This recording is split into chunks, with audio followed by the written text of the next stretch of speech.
Many places dry and bright on Sunday. It will cloud over in Northern Ireland with some rain in the afternoon here and eventually into northwest Scotland. But as I say, for many, Sunday is a dry and a bright day. It's still on the chilly side for the time of year with highs of 9 or 10, but it does turn milder by Monday.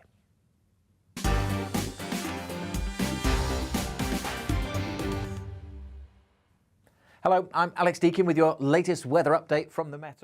Europe is in the grip of the most devastating humanitarian crisis since World War II. The people of Ukraine are facing unimaginable suffering as their homes are destroyed and their loved ones are killed. Millions of people are being forced to flee for their lives, carrying only their children, their pets, and the clothes on their back. The pain, loss and destruction grows by the day. The people of Ukraine urgently need our help. Already a vast humanitarian operation is underway. Britain's Disasters Emergency Committee, or DEC, brings together 15 leading aid charities to respond to overseas disasters quickly and efficiently. These charities include the British Red Cross, CARE, Oxfam, Save the Children and World Vision.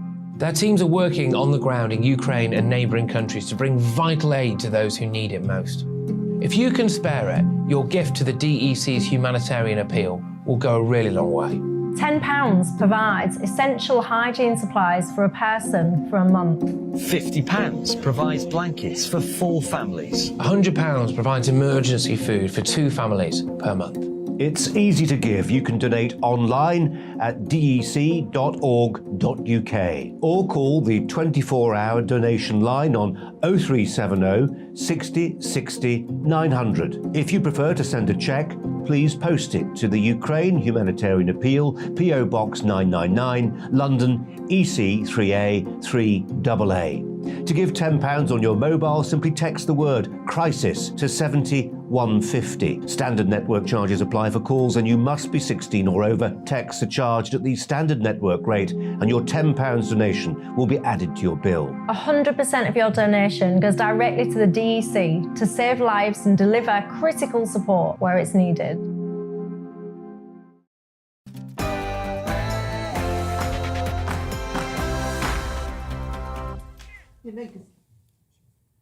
Unfortunately, Sajila and Diane have been giving Will Smith and Chris Rock a run for their money.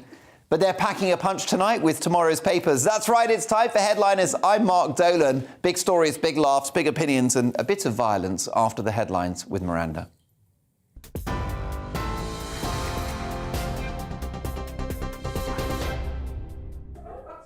Thank you. Good evening. The top stories from the GB newsroom.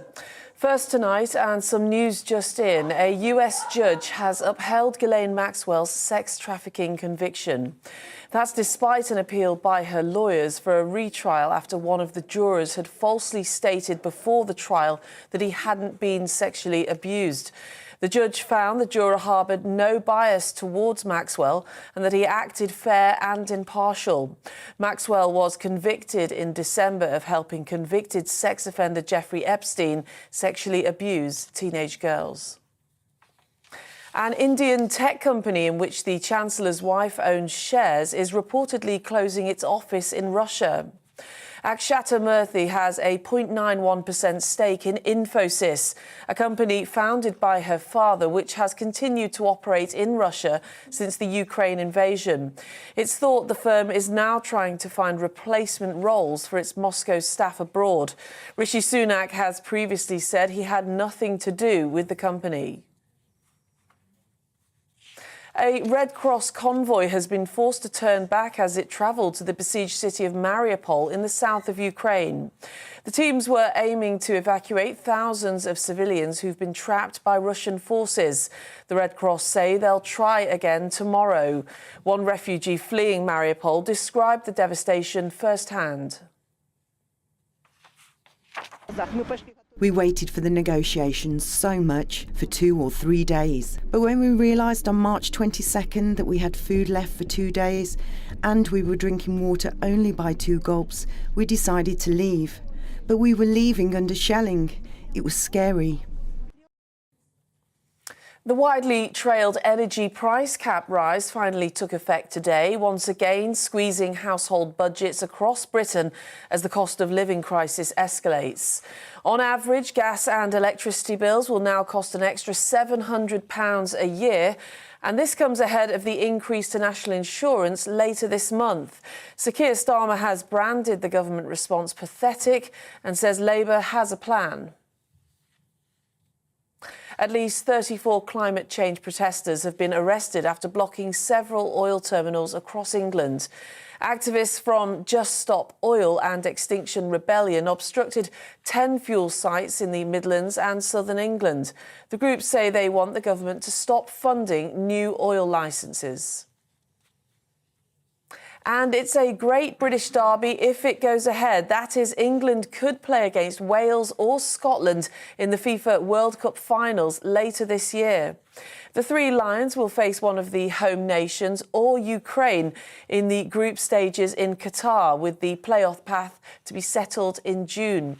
England's first matches will be against Iran and the USA, kicking off in November.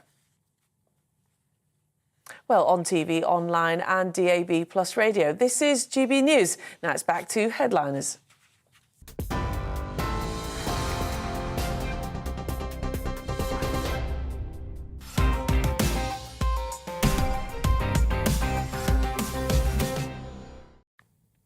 My thanks to Miranda Shunker, who returns in an hour's time. I'm Mark Dolan, and welcome to Headliners, a first look at tomorrow's papers in the company of the creme de la creme of British comedy. Tonight, a double act more persuasive than The Craze and with better tailoring.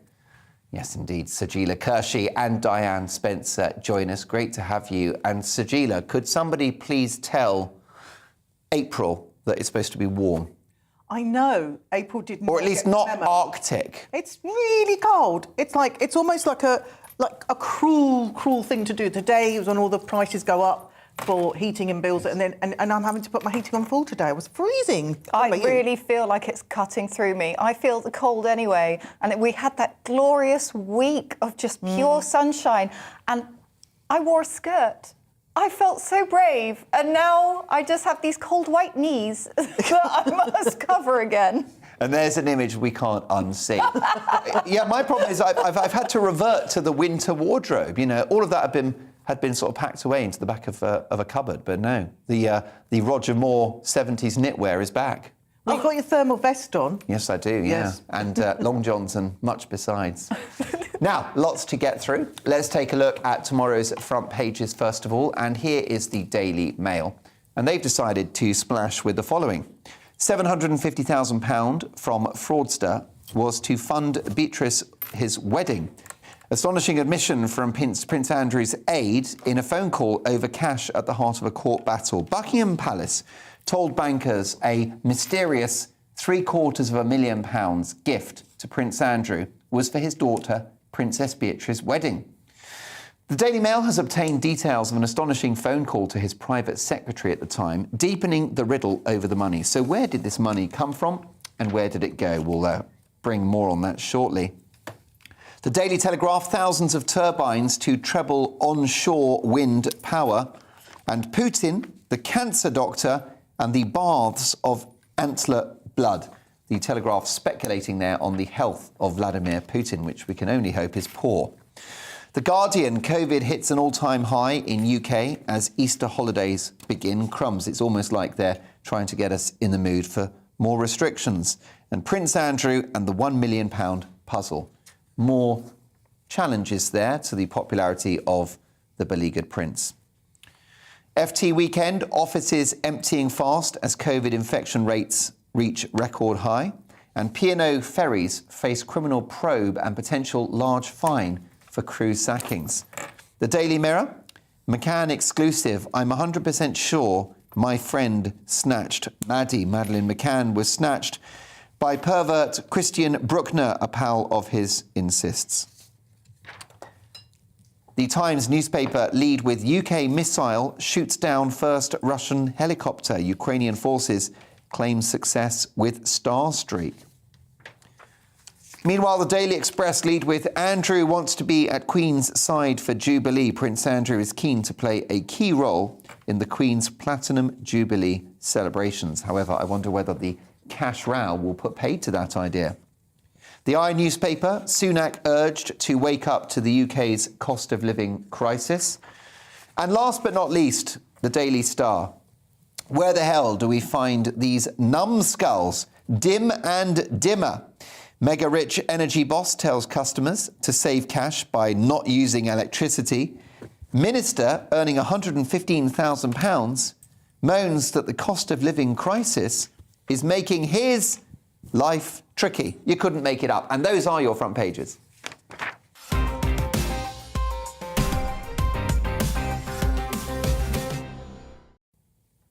And first up, it's Saturday's Mail and my favourite royal, that's right, Prince Andrew. What's he been up to, Sajila? Oh, so this is like a plot from a film. You've got the prince, the millionairess and the fraudster. So, I mean, it's just a delicious story to land today. I don't know if you remember Beatrice's wedding, Princess Beatrice's wedding, and a source told me that Prince Andrew wanted to make it bigger than Meghan and Harry's, and how was he going to finance this? Yes, a source close to me, and that source was some programme on TV that I can't remember that told me. So basically, £750,000 from fraudster was to fund Princess Beatrice's wedding, and this is an astonishing admission from Prince Andrew's aide in a phone call about cash at heart of a new High Court battle. That's the headline. And the millionairess is Nehabat Ezblian, and she claims to have been scammed out of a fortune by Salman Turk, the fraudster, and 1.5 million of her money ended up somehow in Andrew's bank account, who then paid for Beatrice's wedding. Now, I don't know about you, but I even get an extra £5 in my bank account. I'm like, all right, where did that come from? What's happened? And who do I owe? And what's happening? And I get really panicking, let alone, £750,000, which he was quite happy to pay for the wedding to do that. So they don't know where this money's come from. And I love this. The alleged fraudster who set up the scheme described in legal documents as apparent money laundering. I mean, it's like, yeah, I mean, go figure. It's going to take us a long time to work out what was happening here, but it's very helpfully, signposted it as apparent money laundering. So even the royals, have been involved with sort of money laundering schemes, and that's as far as I know, because obviously this story broke out as we were. And I've got no doubt that the prince will deny this story. Yes, of but course. I've got to say, I'm really starting to go off Andrew. I've suddenly realised he might be quite problematic. I consider him. Is it just me? No. I think you're correct. He is definitely his royal minus in what he's bringing to the actual family. I mean, when you look at it, £750,000, like you said, if that appeared in any of our bank accounts, we'd be like, OK, what did I do? Or what am I supposed to do for that money? But for Andrew, that's barely 1/10 of a settlement, isn't it? I mean, it doesn't really cover much. So in all honesty... Also, if you're going to take £750,000 from ill-gotten gains, surely you would spend it on something like selfishly, like you're going to have some fun. You go to Vegas, perhaps, go to the casino. You don't spend it on your daughter's wedding. Well, he might have spent some of it going to an island in the middle of nowhere. What, by flying by, private jet and, hanging out with, lots of other very, very well-known men that haven't been named and changed yet. Well, that surely would never happen.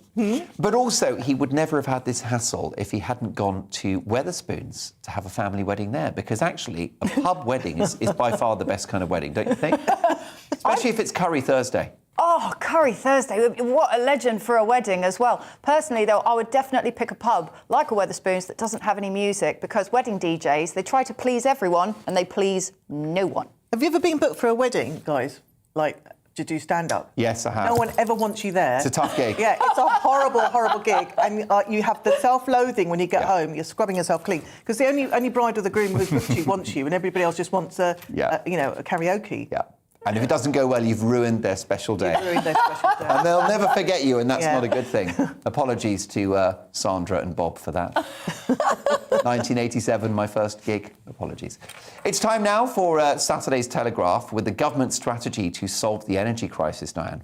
Yes, so thousands more wind turbines may be built to treble onshore wind power. Now, this is part of plans that have been privately commissioned by Boris Johnson and Kwasi Kwarteng to explore expanding this, because obviously it's to help offset the cost of living crisis. Yeah. Because, you know, they were criticised a lot. Rishi Sunak was criticised in the spring statement for sort of allowing the fossil fuel firms to make enormous profits. They are literally saying, we don't know what to do with all this money. It's like, well, maybe lower our bills? Yeah. Could you? And not only is it slightly interesting that they've done this, but it's also because Boris has previously been very critical of wind turbines. He called them white satanic mills, ludicrous, and he said that they would fail to pull the skin off a rice pudding. And that's what he's... How unusual for Boris Johnson to say one thing in a speech or a newspaper article and do another in power. Can't believe it. Crazy, I can't believe it. However, isn't the answer to go for every possible source of energy? So isn't the answer to have more turbines and actually to look at shale gas, to look at oil, to look at coal, to basically have endless amounts of energy so we're not reliant on Putin? Absolutely, 100%. That said, I'll be honest, when we go to Edinburgh on the train, I see those turbines. She sees those turbines. Turbines, I see them turbines, and I'm Turns you into a West Country farmer. And it turns me into a West Country. And please, I'm really sorry about West Country. I apologise for doing that accent. But yeah, I just feel they are a little bit freaky. Yeah, they are a bit, aren't they? A blight on the landscape. Well, of course, it will be an issue going forward, energy independence. Let's power through a few more before the break, because we've got some great stories here. First of all, Saturday's Financial Times reporting the latest on the P&O situation. Sajila, what's the story? So P&O ferries face criminal investigation into the sacking of 800 sailors. Well, of course, we saw this coming. You know, when you sack 800 employees without consulting the government and indeed the unions, you're going to get into a bit of a pickle. So what's happened is, obviously, Peter Hebblethwaite has admitted that, he did do, wrongdoing.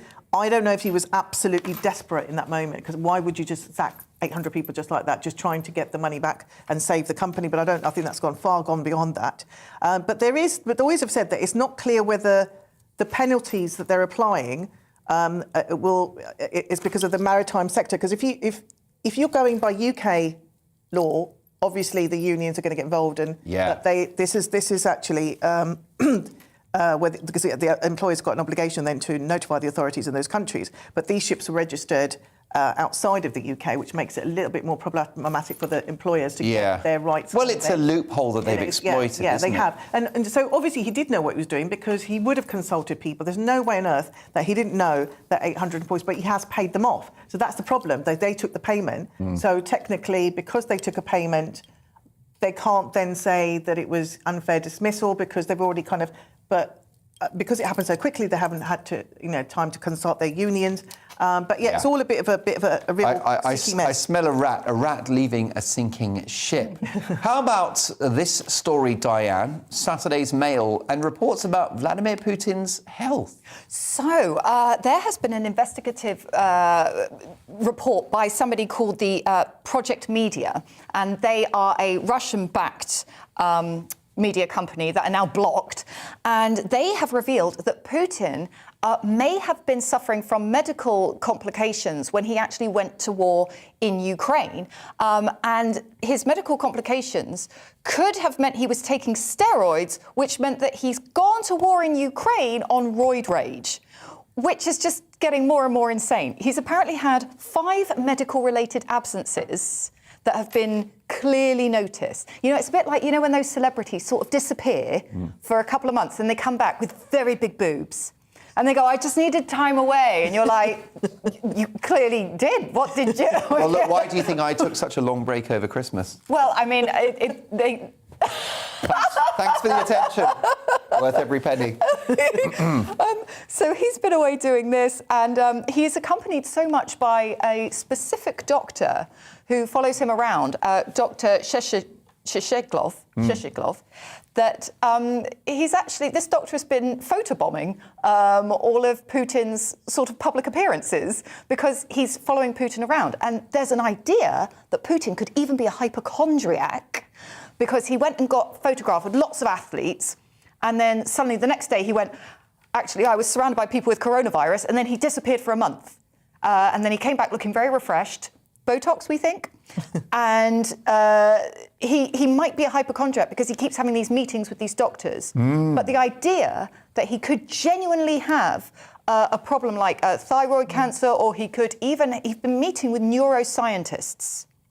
And this is serious because a lot of people who stay in power for far too long have suffered from degenerative diseases that affect their ability to reason. And he's gone into war in Ukraine, which is kind of another reason why democracy and being able to vote people out is a good thing. Well, that's right. Luckily, Adolf Hitler's plans to control Europe fell apart because of his well-reported drug addiction. And so let's hope that as Putin, continues to pop the pills, allegedly, then he sort of loses his grip on the situation. Or he could actually go the other way and go really very crazy and actually do things that we can then never come back from.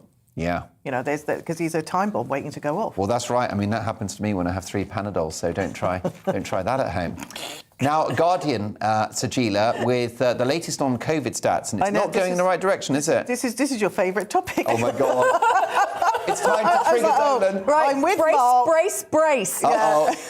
Go to the break, because this is Mark. We're talking about COVID.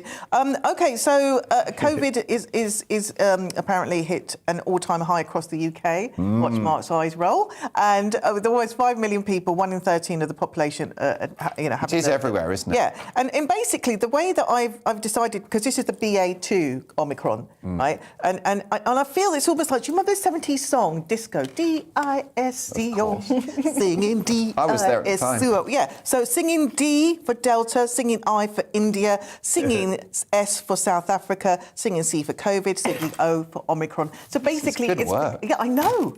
We've only got 2 hours, guys, to do this. Tim Rice, eat your heart out. Yeah, I've been writing hard. So I thought I'd detract from the fact that there is that happening. However, hospitalisations have reached quite high in Scotland. Yeah. Just to let you know, there with 19,534 COVID patients. Now, they're saying that obviously when it peaks, it will go down very quickly. So April, May. Mark's not even pretending. Well, I think it's very clear that cases are very high, and you know what? They're absolutely bonkers in countries like Germany and Austria. Does it beg the question? COVID is here to stay. It's a genie's out the lamp. Any talk of restrictions now, does that not seem almost silly? Given its prevalence. You could say that restrictions do seem silly, but what we're just learning, and the research that's coming out of South Africa, is about long COVID, which still is something that we don't know enough about. There's a brilliant doctor called Dr. Pretorius who is researching the effect of long COVID on the blood, and she found out it was to do with microclotting, which is why it affects people in so many different ways, because they've actually got these microclots. So although I agree with you, like, COVID is here, it's going around, restrictions are going to hamper the economy, not help it. On the other hand, we do have to bear in mind that there still is a vulnerable category of people, and But can they be protected? I mean, this is the question. I don't mind wearing a mask to help someone else. Yeah, but does that help? I mean, these masks, for example, the cloth masks, we were told by the chief medical advisor to CNN, are facial furniture, and CNN has been very pro all of the COVID measures. The surgical masks that most people wear in this country are not accepted in Germany and Austria. They consider them worthless. You've got to wear the N95. I mean, the issue is, if there was a button you could press to protect the vulnerable or slow the spread of the disease, then I would be pressing that button. I would glue it down. Yeah. But do we have any serious faith that masking and going back to economically damaging restrictions will make a difference? Well, I know you said about facial furniture, And I think you didn't see the story the other day we had, which was the Dyson headphone with the I saw mask. that. Oh my Yes. God. Well, if I think the government could give me one of those Dyson, if you're listening, I still want one. So that I think might that's get behind spatial that. furniture that I would like to have. I think we need to move forward That's with not that. a bad shout. Yeah. Well, look, let's hope that the cases come down and clearly that it will be an issue for the foreseeable future. And we certainly wish anybody that's struggling and suffering with COVID at the moment all the very best, because it is everywhere. And I do know lots of people that are stuck in bed and not feeling great. How about this? Saturday's Telegraph have got a story on some more eco-protests, Diane. Now, this is about the Just Stop Oil protesters. They blocked 10 critical oil terminals today, on April Fool's Day, the moment where all the energy prices go up. Now, I've been following Just Stop Oil. I've been looking at them away from this programme because I discovered them after another Daily Mail article. And they're basically a watered-down sort of version of Extinction Rebellion. And it does sound like a fad diet, doesn't it? Like, just stop saturated fats, or I can't believe it's not diesel. But they basically target students.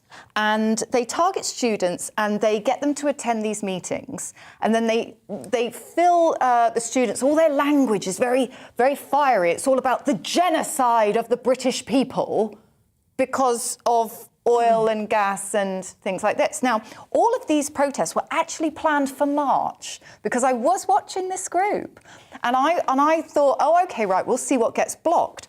But they didn't do it. And I wonder whether the war in Ukraine set them back a little bit. And so they decided to do it now. And they had to recruit from the students because some of them were climbing on oil tankers. You can't go the Extinction Rebellion route, which is basically the over 70s. Because, you know, you can easily sort of get an over 70s person, stop the, what am I doing? Has anybody bought the jam I've brought? Like, you know, you could get them to do that. Tea in a thermos, yeah. Oh, yeah, they're happy all day. Little portable chairs. They think they're doing extras work on EastEnders. They don't know what's going on. But when you get the Just Stop Oil people, they've got the young uns and they're climbing all over the oil tankers and they're sort of, yeah. You know, I get it. I get that the reliance on fossil fuels needs to come down. But at the same time, I can't afford to buy a Tesla yet. I can't afford to get an electric car. Yeah. I still need to have petroleum. And it's becoming increasingly expensive to use, but I still need it. Yeah. And I get what they're trying to say. I just think that they're really going the wrong way about saying I it. think you're There's right. been 6 arrests there, and I think they're quite happy that they got arrested, because at least they'll get free heated rooms. Of course they will. And also climbing up on all those you know, tankers. That's a bit of exercise, keeps them warm, young people. So you know they're not silly. You see, crime pays. Crime does pay.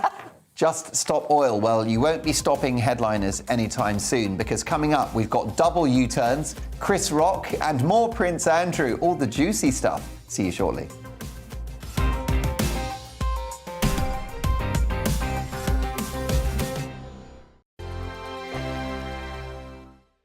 Europe is in the grip of the most devastating humanitarian crisis since World War II. The people of Ukraine are facing unimaginable suffering. as their homes are destroyed and their loved ones are killed. Millions of people are being forced to flee for their lives, carrying only their children, their pets, and the clothes on their back.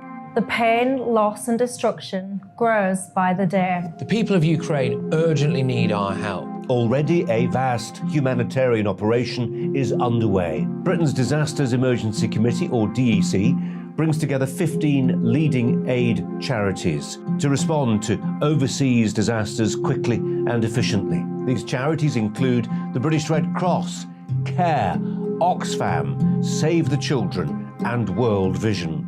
Their teams are working on the ground in Ukraine and neighbouring countries to bring vital aid to those who need it most. If you can spare it, your gift to the DEC's humanitarian appeal will go a really long way. £10 provides essential hygiene supplies for a person for a month. £50 provides blankets for 4 families. £100 provides emergency food for 2 families per month.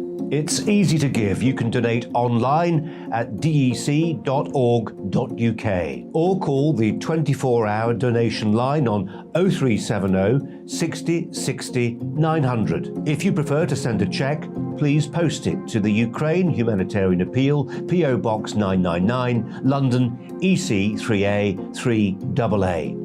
To give £10 on your mobile, simply text the word crisis to 70150. Standard network charges apply for calls and you must be 16 or over. Texts are charged at the standard network rate and your £10 donation will be added to your bill. 100% of your donation goes directly to the DEC to save lives and deliver critical support where it's needed.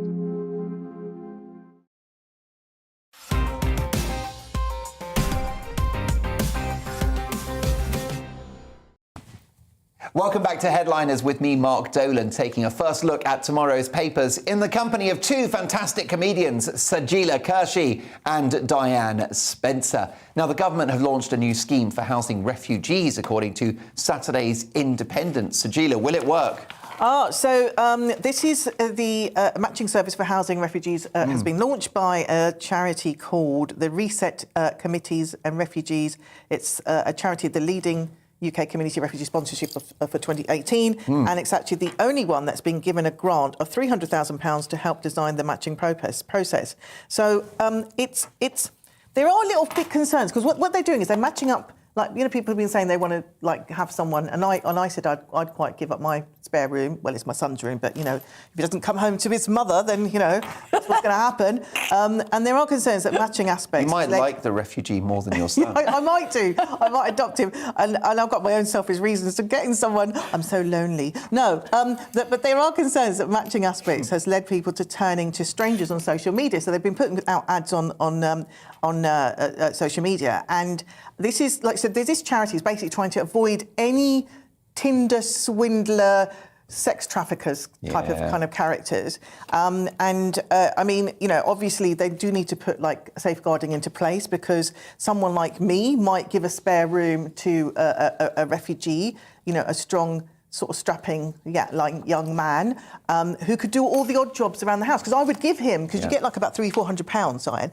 You get like to look have them. So I'd happily give him the money. 6'3", brown eyes, Pisces. Yes, exactly. And a woman living in a row. Writes poetry. I can't do the screw driving and all the things, and I'd like him to do that. And then perhaps, you know, for some reason he does the gardening topless. No one knows why. Yes. You know what? I don't even need the topless bit. I just do the gardening. Just put the bins out, and then I know it gets a bit weird because I'd like him to just stroke my hair and brush it, and then you know, I feel like it's a win-win situation for us. I fear for these refugees, I've got to say. But I would feed them too. They'll be straight back to Ukraine. Yeah, they'll be like, I want to go back. Kyiv, here we come. We tried Sajeela and it was inappropriate. Well, yeah, I was wondering, how are they going to match people up? Was it going to be like star signs, music choices? Like, you want to know, is the person who's going to come and live with you, are they the one who puts the toilet roll, the paper is out, or the paper goes in? So right. In or out? Out. It's got to be out. Out? Oh, good. We are so I used to connected. be in, and then Mrs. Dolan taught me better. Oh my God, we could totally live together. Not only in that department, she was my saviour. Now, this next story is in Saturday's Times, and it's a really shocking story, Diane, and it's about the horrific scandal in Rotherham. Yeah, this is absolutely appalling. So, no officers have been sacked in the wake of the Rotherham child sex abuse scandal. And 47 officers were involved and investigated by the Independent Office for Police Conduct. And out of those, even though they found that they had some of this is absolutely appalling. 6 had a case to answer for gross misconduct. 8 were found to have a case to answer for misconduct. Nobody has been fired. And I wonder whether this is down to a lack of police numbers. And they've literally said, well, if we fire 1, we've got to fire 14 of them. And we're South Yorkshire. We can't afford to lose 14 police officers. I genuinely think that's the first thing. Secondly, it's to do with the fact that the conduct of these people has been terrible. Like, they didn't want to come out and say it because it meant that they had to say predominantly Asian men, almost all of Pakistani heritage, were committing this crime. And what they were doing is grooming young, vulnerable girls and raping them. Yes, they were. And they weren't even taking... one of the complaints was that a girl went to the police and said, I've been raped by multiple men, and it was not investigated, it was not taken seriously. And sadly, it's just another example of a police force mistreating women, which we've had a lot of. You know, we've had the way that the women were treated at the Sarah Everard vigil, the way that the police officers were found to be taking selfies of themselves near dead women. It's just pretty appalling. And they're saying that it's a part of a wider failure of the police, and that's why they haven't sacked anybody, because it's a wider failure. That, to me, is ridiculous. It's just ridiculous. You don't say, oh, well, we could sack these 14 people, but actually the whole system's bad, so we won't. Yeah. This story has made me so angry because these poor girls were failed. They were obviously abused by these men, and there were 2 women involved as well, which makes it even more horrific, 2 white women. And then they were failed by the police because they were seen as the bottom rung of the ladder, the scum, you know, they're from broken homes. And when you have vulnerability like that, that is where men like these prey. And I'm glad they keep printing the photos. I'm glad they keep shaming them, because that's exactly what should happen. And that community in Rotherham, you know, the police force should be absolutely I mean, it's appalling. I think it was, I guess, agreed, lack of officers, but also lack of education or knowledge, and to just say that it was like, oh, we didn't want to offend the Asian community. I don't believe that. The Asian community themselves are also suffering. I mean, I did some writing workshops within the women in those groups, and those women are having to bear the brunt of what these men have done, these horrific, awful men. I hope they get whatever they deserve in those prisons. And I think women should be brave, men should be brave, that you are seeing this in your community, you report it, you tell, you know, you basically out them. It's the most evil crime, and what it sounds like is a double injustice. Well, next up, Saturday's Sun reporting on the latest turn in the Chris Rock, Will Smith saga, Sajila. OK. So now, obviously, there is one school of thought that perhaps the fight, perhaps the slap, like earlier, may or may not have been staged, Diana, but you have been treading on thin ice. I don't know what you're talking about. See, I don't think it was staged, and I'll tell you for why. I don't. I'm just saying that. Well, a lot of people still think it was. But they do think it's staged. But the thing is, they've had a history for many years. So let me just read basically, Chris Rock to stop the police. This story is referring to the fact that the police were happy to take Will Smith away. They said it was, you know, they called it battery, which is the word they use at the moment. And he said, no, I don't want to take any action. No, I'm fine. Leave it. And even in his comedy show recently, he basically said to the audience, yes, I don't want to talk about that. You know, that'll be dealt with another time, and I'll make it funny, and I'll make it the truth. So there is something, I think, deeply connected. I think if in the comedy circuit, you know, we're kind of close to certain people, and if you had a thing, you want to sort it out amongst yourself. Yeah. You don't want to, make it public. Not public. I still can't understand why you'd go at the Oscars when you may possibly win something. I was saying I wouldn't have done that at the Chortle Awards, and that's usually gets a bit drunken and raucous, and but you just don't. You wouldn't. And you said you wouldn't do it in a McDonald's. I wouldn't slap anybody in a McDonald's. I just think this behaviour. It's very What if they forgot your barbecue sauce? Oh, no, you're getting me riled up now. No, it might all pick I was off in now. Leicester a few months ago, and I got back to my hotel very late at night, and I had my chicken McNuggets, and then it's like, where's the sauce? It was a dark moment in my day, let me tell you. But I mean, it's interesting, isn't it? Because this, some people speculate about the veracity of this particular encounter. Of course, if you were living under a rock, you might need reminding that what happened. It was the Oscars, and Chris Rock was introducing an award and made a joke about Will Smith's wife. Yes, and it was an alopecia sort of joke, or about her baldness. Jada, I love you. G.I. Jane 2, can't wait to see it. That was the joke. And he made a joke about the fact that her head was shaved. It's not actually clear that he was making an alopecia joke, but just pointing out that her head was shaven off, and he's like, oh, you're going to be in a military movie next time, But I think what tells me that it was kosher and real and authentic is because following the slap, which I thought was a bit theatrical, Will Smith sat down and then began berating Chris Rock and swearing at him. And I don't think you'd be swearing at the Oscars on live TV at the top of your voice if that was a sort of comic skit. No. Yeah, I think it was real. Yeah. It was the swearing that made me think, oh no, this is the real deal. But the ramifications, I think, are quite significant, particularly for Will Smith, aren't they? Well, yeah, I mean, there's a question about whether they're going to strip him of his Oscar like for his Darcy behaviour. Muttley. Do you remember the medallions used to be pulled off Darcy Muttley? Strip it back off. That's what my neighbour's cat sounds like. But I reckon that Chris Rock just... Because the LAPD were there, and I reckon Chris Rock was like, do you know what? No matter how bad this has got, if I get the LAPD involved, they might just shoot Will Smith, and I don't want that on my conscience. Fair point. Let's move on to Boris Johnson now. He backtracked and then backtracked again, according to Saturday's Independent, Diane. Boris Johnson is pirouetting like an ice skater on this issue. So basically, he has done a double U-turn, because he loves bending that way, on conversion therapy. The Conservative Party pledged in 2018 that they would end conversion therapies, which is where people seek to change someone else's sexual orientation or gender identity. So the idea is that you could have therapy to stop you being gay, or stopping you wanting to transition. Yes, that'd be it. Yes. And the idea is that you just need a bit more therapy, and then you won't be gay. I personally think that Boris just, after Partygate, he thought, well, anybody having a better time than me, I'm going to shut them down. And he took one look at the gay scene and went, they're having far too much fun. But what has happened, obviously... Having watched a lot of videos online, I would confirm that's true. Don't watch the videos, go! So, essentially, they were going to not pass a bill that would outlaw gay therapy, but then thankfully there was a backlash, and they even predicted the backlash.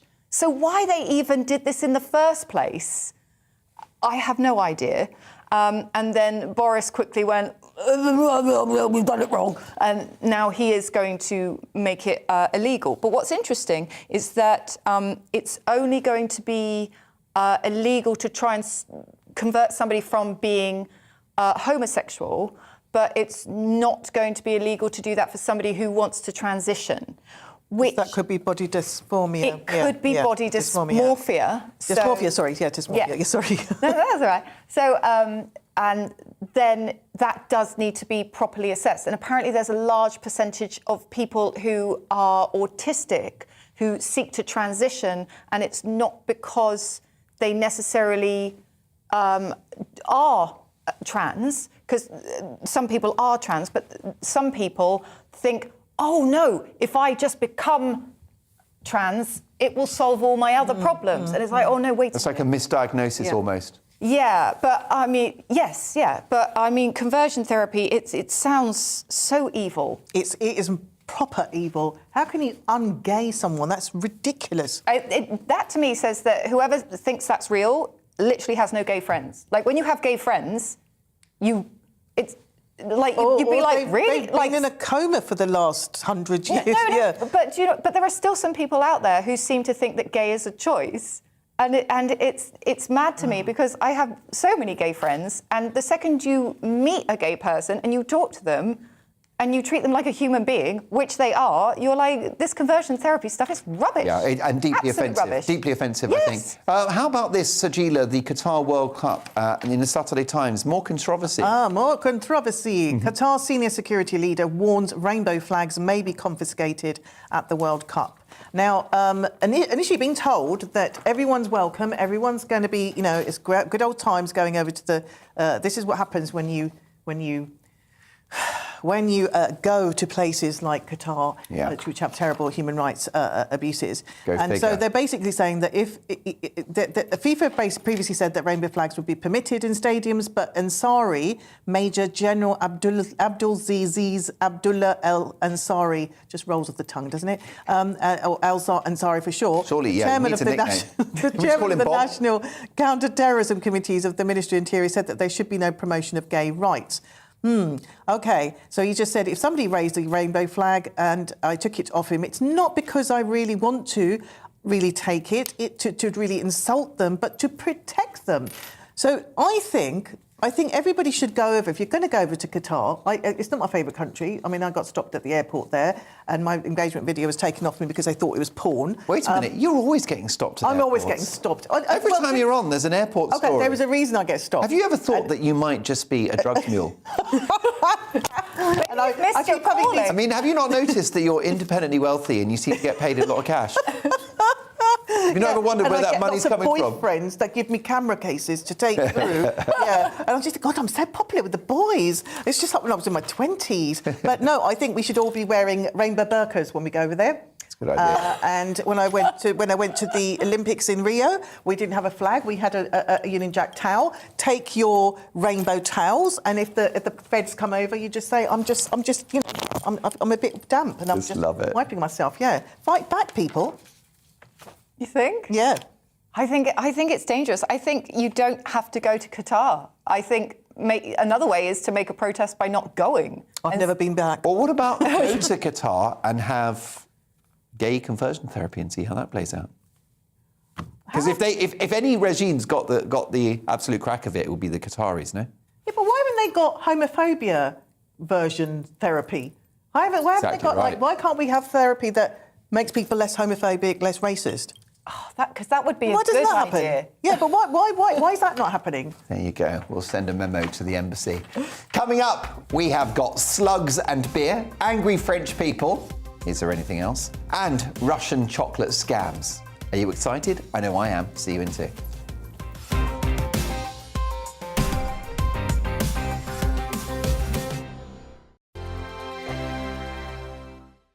Europe is in the grip of the most devastating humanitarian crisis since World War II. The people of Ukraine are facing unimaginable suffering. As their homes are destroyed and their loved ones are killed. Millions of people are being forced to flee for their lives, carrying only their children, their pets, and the clothes on their back. The pain, loss and destruction grows by the day. The people of Ukraine urgently need our help. Already a vast humanitarian operation is underway. Britain's Disasters Emergency Committee, or DEC, brings together 15 leading aid charities to respond to overseas disasters quickly and efficiently. These charities include the British Red Cross, CARE, Oxfam, Save the Children, and World Vision. Their teams are working on the ground in Ukraine and neighbouring countries to bring vital aid to those who need it most. If you can spare it, your gift to the DEC's humanitarian appeal will go a really long way. £10 provides essential hygiene supplies for a person for a month. £50 provides blankets for 4 families. £100 provides emergency food for 2 families per month. It's easy to give. You can donate online at dec.org.uk or call the 24-hour donation line on 0370 60 60 900. If you prefer to send a cheque, please post it to the Ukraine Humanitarian Appeal, P.O. Box 999, London, EC 3A 3AA. To give £10 on your mobile, simply text the word crisis to 70150. Standard network charges apply for calls and you must be 16 or over. Texts are charged at the standard network rate and your £10 donation will be added to your bill. 100% of your donation goes directly to the DEC to save lives and deliver critical support where it's needed.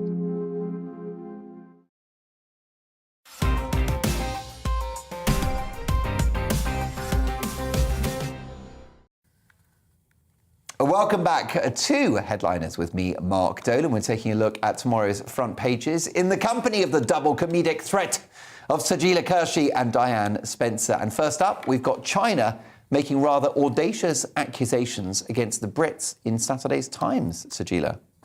Oh, are they? Yes, they are. That's right. I'm just going to get my glasses and look rather dramatically very elegantly at this. Yeah, so China tells Britain to ditch colonial mindset over Hong Kong. Basically, China is saying... So that they can have their own colonial mindset. Yeah. So because they're saying, China, keep your filthy colonial paws off our Hong Kong silky drawers. Our empire's better than yours. Yeah, and yeah, well, you know, they just want us to keep out of their business, basically. Basically, if you've been in a claustrophobic, controlling relationship and you split up, but your ex is still involved in your life, looking on Facebook, seeing who you're going out with, and what you can wear and what you cannot do. That's effectively how China feels about Hong Kong. Like, we've done now, so let us go and stop controlling us. So that's what's happening there. Yeah, it does say that they said that the residents of Hong Kong have enjoyed far more rights and freedoms than before 1997. Yes. They now have the right to say they love China. They have the right to say that everything Xi Jinping does is correct. They have the right to now put the milk in the cup before the tea. They have all those rights. Just not the right to protest. No, not the right to protest, not the right to disagree. But who needed that? Nobody needed that. It's one controlling relationship after another. Who knew? Next up, Saturday's Mail reporting on the problems of British aid, Diane. This is incredible. So Britain will spend 1.3 billion in aid to other countries who refuse to condemn Putin and his invasion of Ukraine. Now, I happen to think that this is a much bigger issue, that at a time where we have a cost of living crunch. We have 500,000 children who are going to be pushed into poverty from today. We have people who are choosing to eat. It's heat or eat. Like, that's become a phrase. And yet, we're giving 1.3 billion in aid to other countries. One of them is North Korea, and I'm really, and another one is Belarus, and they're going to receive, or they did receive, £80,000, which I assume they spent on camp supplies for all the Russian troops that were building up at the border. Is that what they spent that on? I think so. I just feel like Britain's a soft touch. Okay. I really do. I feel like the other countries are saying, oh, no, we'll do things. Like, we're giving 12.4 million to China. Since when does China need 12.4 million from us? And one of the reasons is to aim to bring China's transition to an inclusive, sustainable and productive economy. Now, I don't think, being as what we've just said about Hong Kong, China has any intention of making the society inclusive or anything like that, or transitioning to what we would like them to do. I just think they tell us what we want to hear, and the Foreign Office goes, oh, that sounds great. And they think the world is full of rainbows and Bambis, and they just give all this money away. But I think we need the money here more. OK, I'm going to give a flip side of that. Go for it. It's like, obviously, yes, we do give aid. It's great that we give aid. And some of these countries, they're not speaking out against Russia because, like maybe Renault in France, a first world country, is still dealing business there. It's because they need it. I mean, I know Pakistan went over there, like with Imran Khan, the Prime Minister, to get with his begging bowl to basically ask for wheat because the country is poor and also starving. So this is a global, issue around poverty. And when we look at like China, yes, awful, isn't it awful? Isn't it awful that we also have dealings with Saudi Arabia, who've got the worst human rights going? Isn't it awful that we have decided to take our football over to Qatar, also equally bad human rights? So, we can say all these things, but the people who really need the money, they should have it. How about we stop dealing with absolute hideous regimes and then try and blame the fallout from that response on the people that are actually the most vulnerable. 3 words follow: the money. Next up from the Saturday Sun, it's slugs and beer. Sajila, tell me more. Oh, so I did not know this. So hugely popular gardening materials are going to be made illegal from today. There's going to be a ban on slug pellets, which have actually been in around since 1814, is it, or something, some big year. Somewhere, a lot of years. Are they toxic or something? Are they bad for the environment? Why have they got rid of them? The pellets, basically, they think it's when the birds and the animal kingdom eat the slugs, then they can die of poisoning. So what they've decided is and it's got this thing called metallothioneidide. Metallothioneidide. We had a slug. I even wrote it phonetically. Metallothioneidide. Yeah, that's great. Yeah, this really bad stuff that kills things, right? That's what it's got. And so what they're saying is that it's much easier to kill them with beer. So you get a bowl of beer. No, and get a pint. a pint of beer, Yeah, I've done this. and the slugs will come up to it because they're attracted by the yeast smell, and then they'll drown, happy. They will die happy. Just get them a couple of crack, slug hoorays, and they will be dying really happily. I prefer the old-fashioned method of just throwing salt at them, then they literally, like the Wicked Witch of the East in Wizard of Oz, and they just like, I'm melting, they crumble up and they shrivel up and die. We made a slug pub. You get a pint, you put it in the garden, next morning you wake up, there's all these dead slugs in it, but you got to clean it. Yeah, it's gross. Death by a pint of lager, I'm sure there are worse ways to go. Let's now have a look at this story, a weird tale of Cadbury's chocolate and Russian scamming in Saturday's Mail. So Cadbury warn against Russian Easter basket scam, and basically it's Easter, guys, and their Eastern Bloc bunnies are coming. Oh, wow. Yeah, I know, I'm from today. Right, so chocolate lovers have been warned to ignore the convincing scam offering a free Easter basket as it's linked to a data harvesting operation inside Russia, which we've got like a photo of that because I did see it. And so victims were asked to join the Cadbury Easter egg hunt with the offer up to 5,000 free gifts. Do not click on anything, people. And Mondelez, which is a spokesperson for Cadbury's, have said that we've made aware of circulating posts on social media claiming to offer consumers a free Easter chocolate basket. We can confirm that it's not been generated by us, but, of course, Russian bots. You'd be really mad, wouldn't you, if you were sat there in front of your computer, you think you're going to get a free Easter basket, and then you find out your details have been stolen by Russia. I'd be sat on a pair of hot cross buns. Absolutely gutted. Nicely done. That was a topical joke. Quite like it. This is a strange one from Saturday's Times. Sajila, would you eat Fukushima fish? So Fukushima fish to be farmed to prove water is safe. I'm sorry, this sounds vile. I'm not eating anything. So what it is that Fukushima fish Do you mind not swearing? It's a family show. Am I not saying it right? There you are, you're fine. Fukushima. You just said that. You just said that Fukushima fish. It might not be your cup of tea. It's Fukushima Daiichi Nuclear Power Station. That's why it's called that. Right. It's basically they're trying to make the safety of water so that the fish can be treated for radioactivity. Oh, there's a photo of the fish. But anything that's been near, we all know that radioactive stuff is not safe.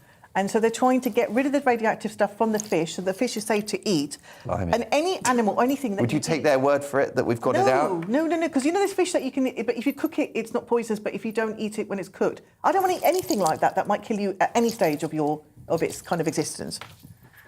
Yeah, it's put me right off my dinner, I've got to be honest with you, Diane. Yeah, definitely. I mean, there are some fish that have a natural bioluminescence. I just don't think it should be when they're dead on the counter. Like, that's not when the fish should be glowing, really. No way. Imagine if you go to a restaurant and they say guaranteed nuclear-free. Not ideal, is it? Where's gluten-free, nuclear-free? Yeah, so many options, right? Very groovy.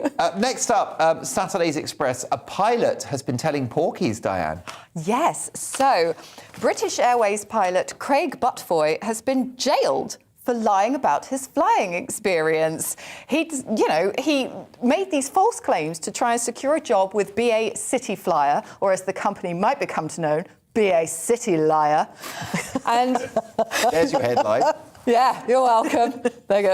Please don't sue me. And they discovered that he had been filling in his flight log incorrectly to give himself more experienced hours, because rather than actually logging in flight time, he thought he'd just wing it. And this guy thankfully got found out because, he was telling lies, plain and simple. So thank God, because, flying a plane, it's not like riding a bike. And you need to build up that experience. Well, yeah. Actors are notorious for saying, I can ride a horse just to get a part in a movie, can't they? That's like that's shorthand for what an actor actually does. But flying a plane's a bit more of a challenge. No, it's like you can't just ride a bike and then go, I can ride a bike, and then say, no, seriously, put me in the Tour de France. Seriously, I will nail this. Like, you need to build up experience. You need to get believable lies. So Craig Butfoy thought he could fly, so did Icarus. And like Icarus, he basically crashed and burned. Nicely done. Look at that. Acted out with all the moves. That's why we pay the big bucks. My sincere thanks to the fabulous Sajila Kershi and the equally brilliant Diane Spencer. We're back for more headliners tomorrow at 11, so do join us then for another exclusive look at tomorrow's papers. We're here 5 days a week, so 7 I should say. What am I on about? Let's not put myself out of work. That's right, Monday to Monday. And I'm back in the hot seat from 9. I'll see you then. Thanks for your company.